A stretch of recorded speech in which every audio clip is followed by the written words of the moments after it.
सीतापुर गांव में रहती थी एक चुड़ैल, लेकिन इस बात से गांव के लोग अनजान थे। जब तक पूरे गांव की एक एक औरत के गहने मेरे पास नहीं आ जाते, मैं इस गांव को छोड़कर नहीं जाऊंगी, चाहे इसके लिए मुझे लोगों को गायब भी क्यों ना करना पड़े। दूसरी तरफ गांव की औरतें बात कर रही थी। अरे सुन रही हो, ये देखो मैंने कल ही नया हार बनवाया है सोने का, कैसा लग रहा है? बहुत ही अच्छा है ना, पहले तुम पहनो, फिर शादी में अपनी होने वाली बहू को दे देना। और क्या, सोने चांदी का यही तो फायदा है, जितना पुराना उतना महंगा। लेकिन एक एक पैसा बचाकर ये लेना सच में बहुत मुश्किल हो रहा था मेरे लिए। तभी वहां पहली का पति आ जाता है। गांव में एक औरत के घर के सोने के सारे गहने चोरी हो गए। लोग बातें बना रहे कि गांव में कोई चोर घुस आया है जो घर की कोई चीज को हाथ नहीं लगाता, पर सिर्फ सोने के गहनों को ही चुराता है। अब तुम ना अपने ये गहने संभाल कर रखना। हे भगवान, ये क्या बोल रहे हैं? ये तो वही बात हो गई कि गांव बसा नहीं और लुटेरे पहले आ गए। दूसरी तरफ गांव के ही एक घर में रंजना रहती थी। उसके पति का गांव में चाउमीन का ठेला था। एक दिन उसके घर में एक औरत आती है। अरे रंजना, तू गांव में नहीं है तो सोचा तुम्हें बता दूं। गांव में बात चल रही है कि गांव में एक चोर घुस आया है जो घरों के सोने के गहने चुरा लेता है। अरे मैं तो सिर्फ ये कान की छोटी सी बाली ही सोने की पहनती हूँ, बाकी गहने तो मैंने गांव के बैंक में लाकर रखे हैं। ये क्या होता है? ना बाबा ना, हमारे गांव की औरतें तो गहने अपने पास ही रखती है। जब कहीं जाना हो तो बस अलमारी से गहने निकालो और पहन लो। दूसरी तरफ एक औरत हाथ में टोटके वाली छोटी सी गुड़िया लेकर घर में चली आती है। अरे कोई है? घर की औरत है क्या? क्या है ये गुड़िया? ये कोई ऐसी वैसी गुड़िया नहीं है, ये जादुई गुड़िया है। इसको घर की अलमारी में रखना। अगर तुम्हारे घर पर किसी की बुरी नजर होगी तो रात भर में ये पतली सी गुड़िया मोटी हो जाएगी। मैं कल आकर ये गुड़िया ले जाऊंगी और तुम्हारे घर की सारी बुरी नजर छूट जाएगी, समझी? अरे वाह, ये तो बहुत कमाल की गुड़िया है, दे दो। कितने की है एक? अरे नहीं नहीं नहीं, ये फ्री की है। मेरा काम इस पूरे गांव को बुरी नजर से दूर रखने का है। हाँ। भली औरत उसके हाथ से वो गुड़िया लेकर अलमारी में रख देती है। लेकिन अगली सुबह जब वो उस गुड़िया को देखती है तो पतली सी गुड़िया मोटी हो चुकी होती है। हे भगवान, ये क्या? किसने मेरे घर को बुरी नजर से बांध रखा था? तभी वो गुड़िया वाली भी आ जाती है।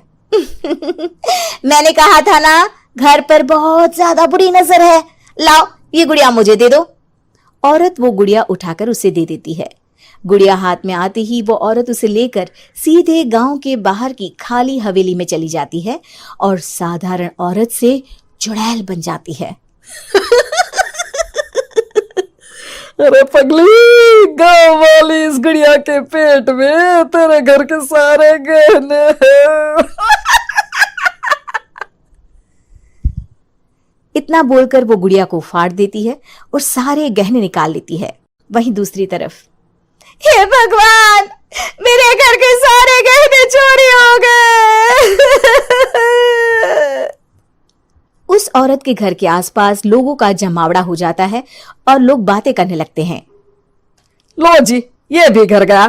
पता नहीं कौन चोर है जो इतनी होशियारी से गहने चुरा लेता है। कुछ समझ में नहीं आ रहा कि कौन है। लोग तो घर से कहीं जाते भी नहीं है, न ताला लगे न घर खाली हो, फिर भी रातों रात गहने चोरी हो जाते हैं। अरे हम तो कहते हैं लोगों को बारी बारी चौकीदारी करनी चाहिए, चोर को तो पूरे गांव वाले मिलकर पकड़ ही लेंगे। लोग बारी बारी घरों की चौकीदारी भी करते हैं, लेकिन चोरी होने का सिलसिला रुकता ही नहीं। फिर एक दिन रंजना के पड़ोस से भी रोने की आवाज आती है। अरे आज ही घर की बुरी नजर उतरी और आज ही सारे गहने भी चोरी हो गए। कैसी बुरी नजर? क्या हुआ था? तभी वहां उस औरत का पति भी आ जाता है जिसके घर में गहनों की चोरी हुई थी। हाँ, मेरी बीवी ने भी किसी गुड़िया को घर में बुरी नजर उतारने के लिए रखा था, लेकिन अगले दिन गहने चोरी हो गए। अब रंजना को कुछ कुछ बात समझ में आ जाती है। वो गांव वालों से कहती है, देखिए अब आप लोग चिंता ना करें, जल्द ही चोर पकड़ा जाएगा। उस नजर उतारने वाली गुड़िया को आज मेरे घर कोई भेज देना। फिर क्या था, चुड़ैल को लोग रंजना के घर भेजते हैं।